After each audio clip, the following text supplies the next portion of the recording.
Hoje nós vamos falar sobre a origem da autoestima e por que algumas pessoas se afastaram desse sentimento tão importante, dessa mola que nos impulsiona a conquistas, realizações, plenitude e bem-estar. A autoestima, ela vem do quanto permitimos que o amor que exista em nós flua.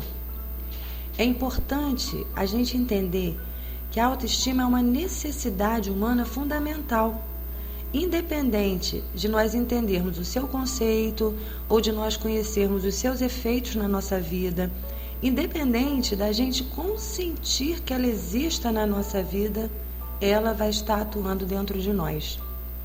E o amor, ele é um sentimento de base, de alicerce. Nós nascemos para amar e sermos amados. A origem da nossa fonte criadora, do nosso Deus, ou de como você se sentir mais à vontade em chamar, essa origem é o mais puro amor.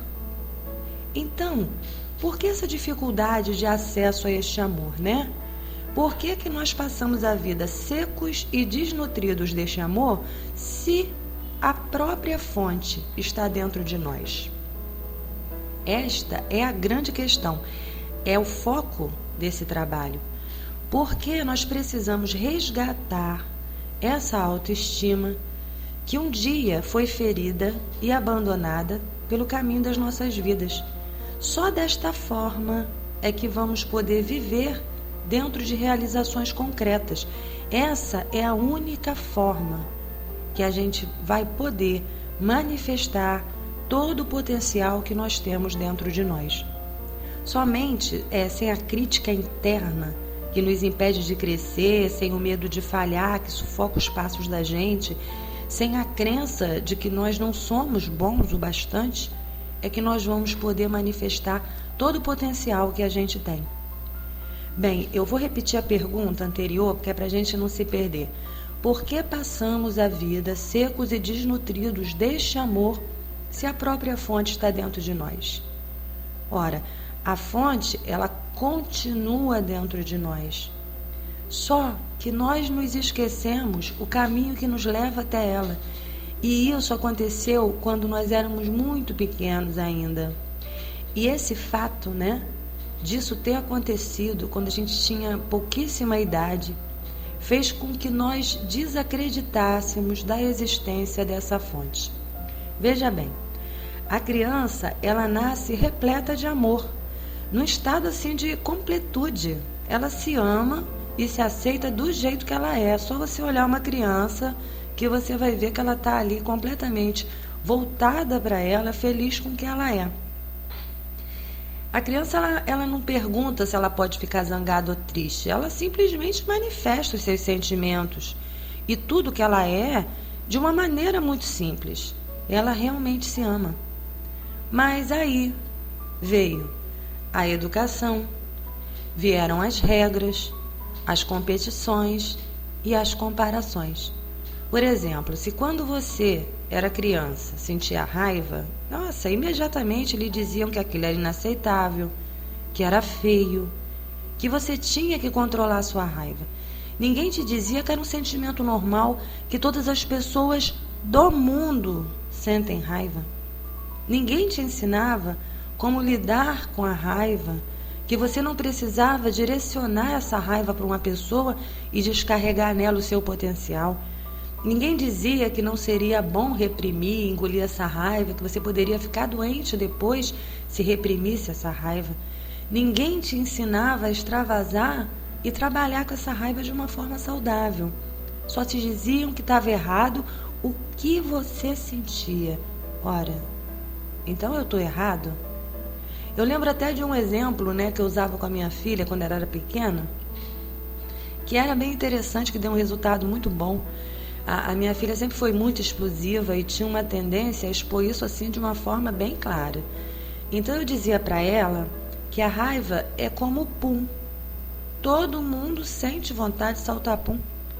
Ninguém era fora do normal. Isso era uma coisa muito natural. E que se a gente segurasse o pum, certamente a gente ia se sentir mal. dores na barriga, mal-estar, isso não era legal. E também não era bom ficar saltando pum em cima das pessoas, né? Então, sentiu vontade de soltar pum, simples, vai ao banheiro e solta o pum. Pronto. A raiva também é simples assim. Então, na época, eu comprei um saco de socar, né? 2 luvinhas protetoras, para que quando ela sentisse raiva, fosse até o saco e socasse o quanto quisesse, ou até se sentir aliviada, mas socando com esse foco de extravasar aquele sentimento que ela estava sentindo, né? Eu tenho até um artigo escrito no blog a respeito disso, onde eu ofereço algumas técnicas interessantes.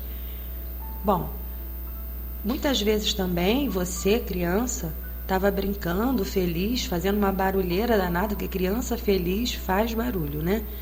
E tinha sempre alguém que mandava você se controlar, diminuir o som. Fora isso, tinham as frases também. Frases que eram faladas o tempo inteiro, né? Do tipo, se você fizer isso de novo, eu não vou gostar mais de você. Ou então, eu fico triste com você quando você age dessa maneira. Veja bem que o foco não era o que você fazia, o foco era você. Hoje, muitos pais já têm uma orientação, uma visão melhor de dizer até que não gostou muito do que foi feito, mas antigamente o despreparo não permitia isso. E na maioria das vezes, os nossos pais diziam mesmo, não vou gostar mais de você, eu fico triste com você. E ainda vinham as comparações, né? Você poderia ser mais calmo, mais inteligente, mais esforçado, mais caprichoso, igual o seu primo, o seu irmão, o seu vizinho. Enfim, né? Se você pensar direitinho, vai ver que recebia constantemente uma infinidade de mensagens que traziam implícitas ou explícitas o seguinte: você é errado. Poxa, se tudo que eu faço, se a forma como eu me manifesto, se os meus sentimentos, se a minha criatividade deve ser mudada, transformada ou reprimida e anulada, então eu estou todo errado. E daí? Desta conclusão é que surgiu o sentimento de inadequabilidade, onde você se sente inadequado diante da vida. Você se sente errado, é como se você não se encaixasse dentro de um determinado padrão, dentro de um determinado grupo, dentro de uma situação. E esse é o padrão responsável pela baixa da estima por si mesmo. A partir daí, desse ponto, em que a maioria das pessoas viveu, é que surgiu o desejo de abandonar-se, de deixar de ser quem era, para se transformar em alguém amado e aceito. Bem, pessoal, era isso que eu tinha para trazer para vocês hoje. Quero dizer que a maioria dos temas aqui abordados vão ser falados novamente de uma forma assim mais completa e mais profunda. Muito obrigada e eu desejo que todos fiquem aí com muito amor, muita paz e muita luz. Até a próxima.